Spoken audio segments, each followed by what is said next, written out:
Olá pessoal, sejam bem-vindos a mais um vídeo e hoje nós estamos aqui para falar sobre o batismo de Jesus.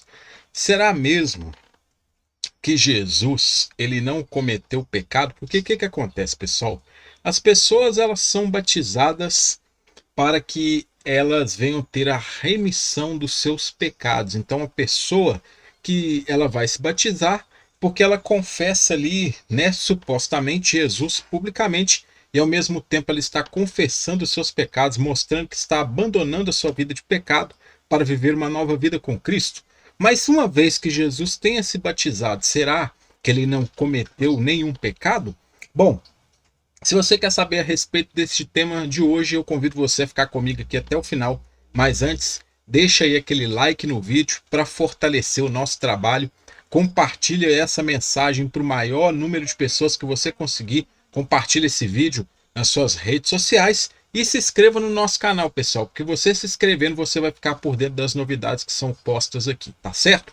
O texto que nós temos como base de hoje segue o esboço aí na tela para vocês. Lembrando que todos os meus esboços, todo o trabalho que eu venho desenvolvendo aí com essa questão dentro dos testemunhos bíblicos, dentro dos manuscritos, todos os esboços que vocês têm visto ao longo dos vídeos, esse conteúdo, se você quiser adquiri-lo, você pode estar entrando em contato comigo. Meus contatos ficam sempre nas descrições aí do vídeo, tá?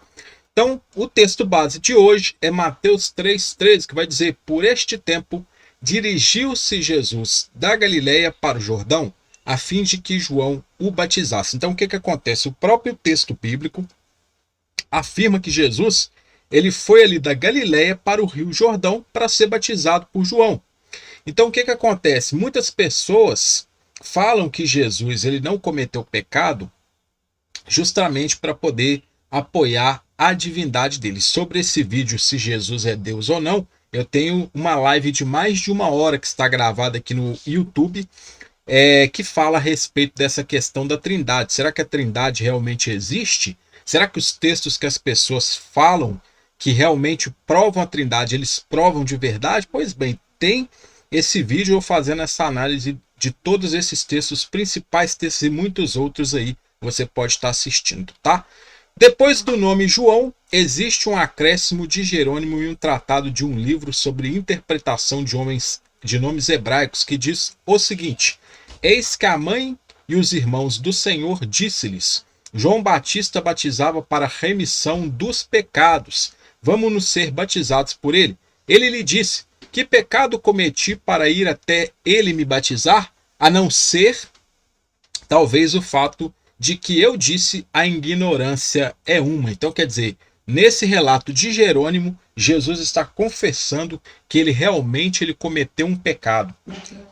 E aí já cai por terra essa questão, né, da divindade de Jesus. Já cai por terra essa questão aí também com base nesse texto.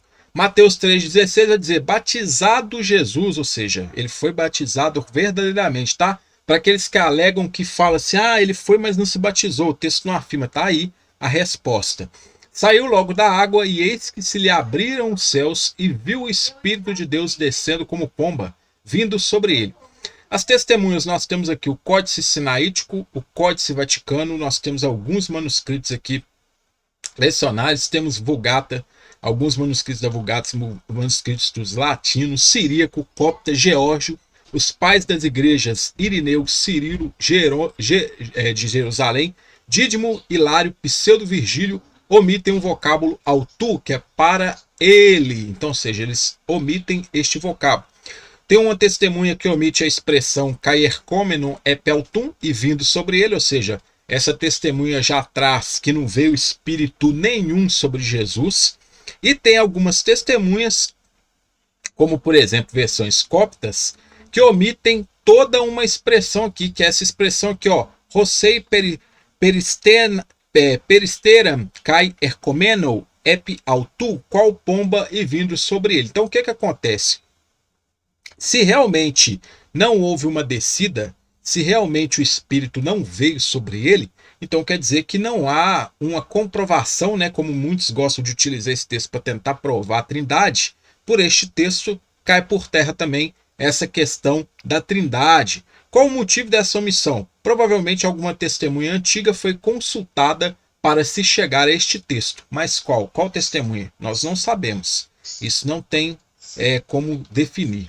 Mateus 3,17: E eis que uma voz dos céus que dizia: Este é meu filho amado, em quem me comprazo.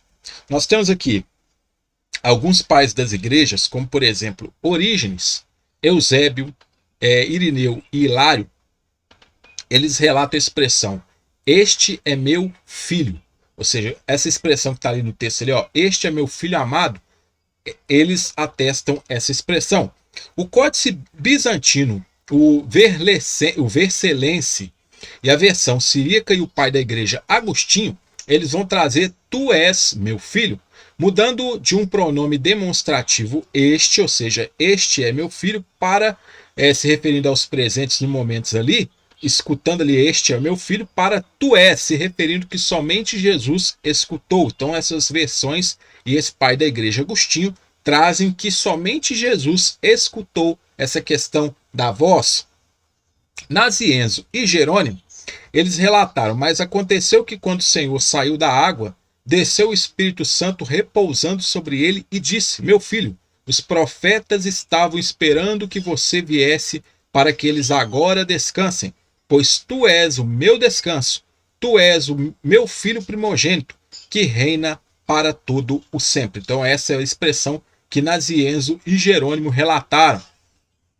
Para nós chegarmos à conclusão, somente Jesus teve a voz do Pai audível em seus ouvidos, já que o testemunho do escritor se baseia apenas em relatos reunidos através daqueles que ouviram sobre Jesus. Então o que acontece? Os evangelhos, o que nós temos não é algo de pessoas que viram realmente o que Jesus fez, mas foram pessoas que se basearam em relatos de outras pessoas contando. Então, quer dizer, as próprias pessoas que presenciaram ali aqueles feitos de Jesus, os milagres, eles não escreveram nada. Ou seja, foram outras pessoas que não presenciaram, que ouviram os relatos e acharam interessante escrever alguma coisa e colocar esse registro ali.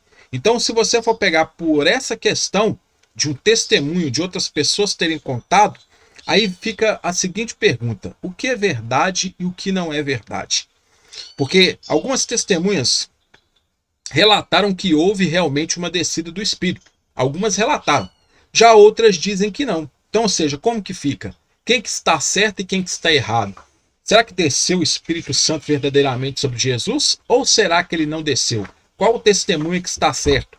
Jesus pode ter cometido pecado através da declaração de Jerônimo, que fala que ele mesmo confessou isso, e pelo fato de ele ter sido batizado para a remissão de pecados.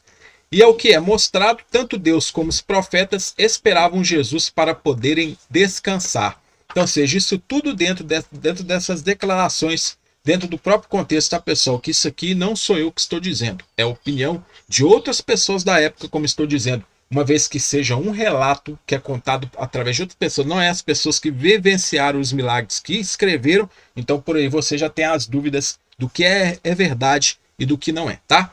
Então fica aí esse vídeo de hoje para vocês tirarem as próprias conclusões. Eu agradeço por terem ficado aqui até o final. Não deixa aí de curtir, de compartilhar, de comentar. Se inscreve no canal para você ficar por dentro. Se você tem interesse de adquirir esse esboço, entre em contato comigo para você adquirir, você vai estar ajudando o meu trabalho. Eu agradeço por terem ficado comigo até o final.